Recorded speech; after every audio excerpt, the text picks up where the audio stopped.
the man who secretly replaced Bob Marley was not from Jamaica.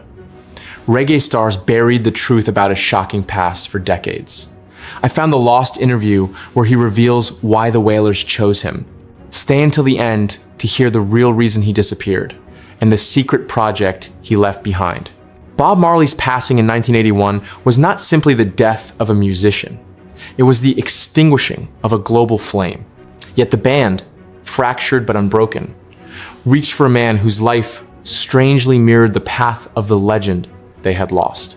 Joe Yamanaka did not arrive from Kingston or Trenchtown or any of the neighborhoods that had shaped reggae's spiritual resonance. He arrived instead from the inner city warrens of Yokohama, from a childhood carved by wounds similar to Marley's, from a biracial identity that left him suspended between worlds, and from a destiny drawn across oceans, as though fate itself had chosen him long before anyone knew his name.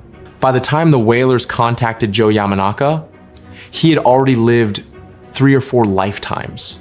He had fought battles with fists long before he fought them with melodies. He had survived an orphanage where loneliness seeped into the bones like winter cold. He had confronted the chaos of street life, where rival groups collided in Tokyo's underbelly.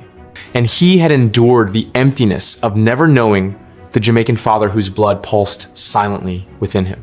These fractures could have broken him, but instead they hardened him into a man whose presence radiated a stubborn will to rise, much like the young Robert Nesta Marley, who had navigated the hostility of 9 Mile and Kingston with the same quiet ferocity. Before Joe Yamanaka ever stepped into a studio with the Wailers, the two men, Joe and Bob, were already walking parallel paths.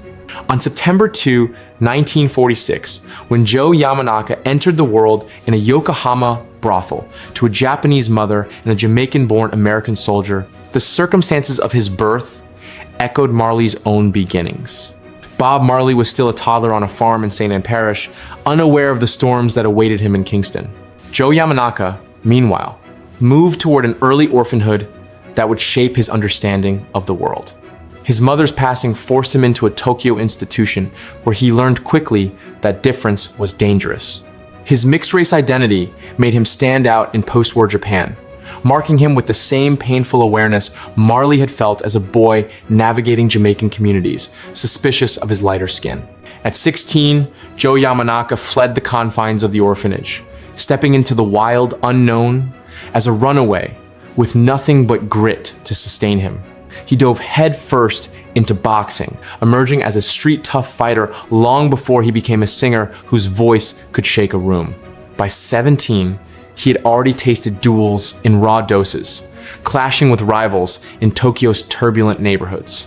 The moment that changed everything came during a confrontation with radical students, a fight that nearly turned chaos. Arrested and forced to confront the destructive path he was carving for himself, Joe Yamanaka decided in prison that survival required transformation.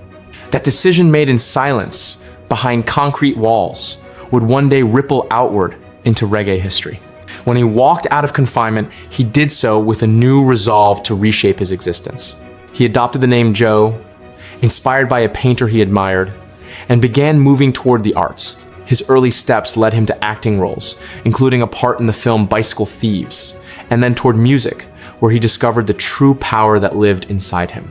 Singing did not merely redirect his life, it liberated him. In 1966, Joe Yamanaka joined his first group, Mystic Morning, and soon after was invited into the electrifying world of the Flower Travelin' Band, a psychedelic rock ensemble that became one of Japan's most innovative contributions to global music culture. While Joe Yamanaka was redefining his artistic identity, Bob Marley was undergoing a transformation of his own. After the departures of Peter, Tosh, and Bunny Wailer, Marley reshaped the Wailers into a global force that fused revolutionary messages with spiritual resonance. Both men, unaware of the other's existence, were carving parallel ascents, rising from hardship into brilliance, each carrying his own complex heritage, each biracial, each molded by poverty, and each destined to change the soundscape of the world within their respective worlds. The convergence of these two paths happened in 1979, when Bob Marley arrived in Japan during his Babylon by Bus tour.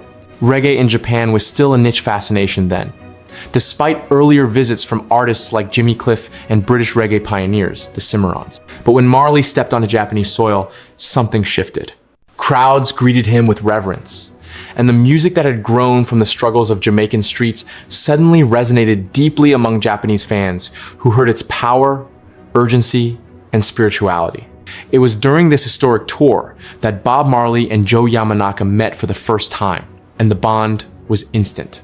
The similarity of their histories, their shared experiences of abandonment, their parallel fights through marginalization, and their spiritual instincts created a connection that felt almost mythic. Joe Yamanaka had never been a reggae artist in the formal sense, but his voice carried the emotional truth Marley recognized immediately. In the short span of time they spent together, the two developed a relationship built on mutual respect and an unspoken recognition of kinship. They were, in spirit, brothers, one shaped by the streets of Yokohama, the other by the hills of St. Anne and the tenement yards of Kingston. 2 years later, Bob Marley was gone. The world mourned, but nowhere was the devastation more profound than among those who had shared his life, his stage, and his mission. The core musicians of the Wailers, Aston Barrett, Carlton Barrett, Junior Marvin, Earl Wyalindo, and others, stood without their leader, uncertain of how to honor a legacy that felt impossible to continue. Yet the idea took shape. The music must not die, and it must be carried by someone who understood the depth of Marley's message, not through imitation, but through shared spirit. The band knew exactly who that person was. When the Wailers reached out to Joe Yamanaka, the invitation was more than an artistic proposition. It was a profound gesture of trust. Joe Yamanaka did not hesitate. He flew to Jamaica in early April 1981 to walk into a space still raw with grief. At 56 Hope Road, inside the Top Gang studios that had borne witness to so many legendary sessions, Joe Yamanaka began to learn not just the music, but the emotional architecture of the band Marley had built. In just over 2 weeks, Joe Yamanaka and the Wailers created Reggae Vibration, a stunning 11-track album that blended his raw vocal power with the razor-sharp precision of musicians who had played beside Bob Marley at his peak. Joe Yamanaka's voice, soaring across 3 octaves, brought a haunting, emotional brilliance to tracks like As Time Passes By and A New Day's Rising. His vocal range, while distinct from the warmth of Marley or the regal depth of Dennis Brown, carried its own spiritual intensity. The Wailers, sharpened by years of touring and recording together, wrapped their instrumentals around him with a synchronicity that felt both new and familiar. The album's release through Japan's Teichiku Records made it a domestic success. And although it had limited distribution abroad, it became a cherished project among reggae enthusiasts who recognized its historic significance. The collaboration should have lasted longer, but the years that followed brought turbulence that even Joe Yamanaka's fierce resilience could not overcome. Legal battles over Bob Marley's estate, ongoing disputes between Island Records and the Marley family, and shifting band lineups created an atmosphere too unstable for a lasting partnership. The unalive of drummer Carlton Barrett in 1987 marked a breaking point.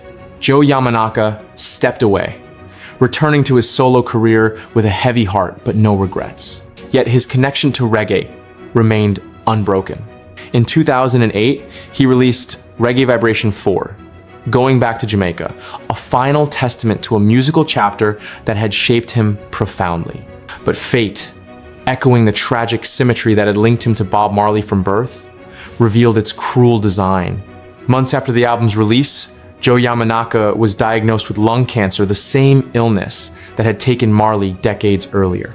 On August 7, 2011, just weeks before his 65th birthday, Joe Yamanaka died, leaving behind a legacy that stretched across cultures, continents, and genres.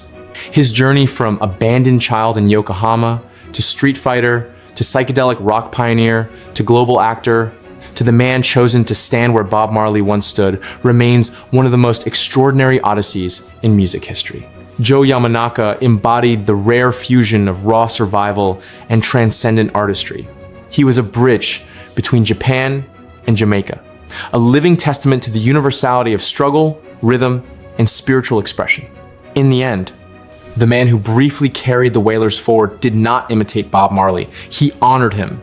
Joe Yamanaka brought his own fire, his own wounds, his own triumphs into the music, proving that reggae soul could resonate far beyond its birthplace.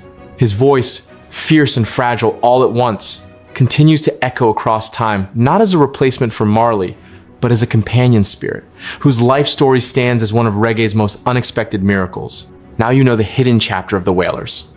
Was Joe Yamanaka the rightful heir, or a temporary bridge? Share your verdict on his legacy in the comments below. Follow for more untold stories of the icons who vanished from history.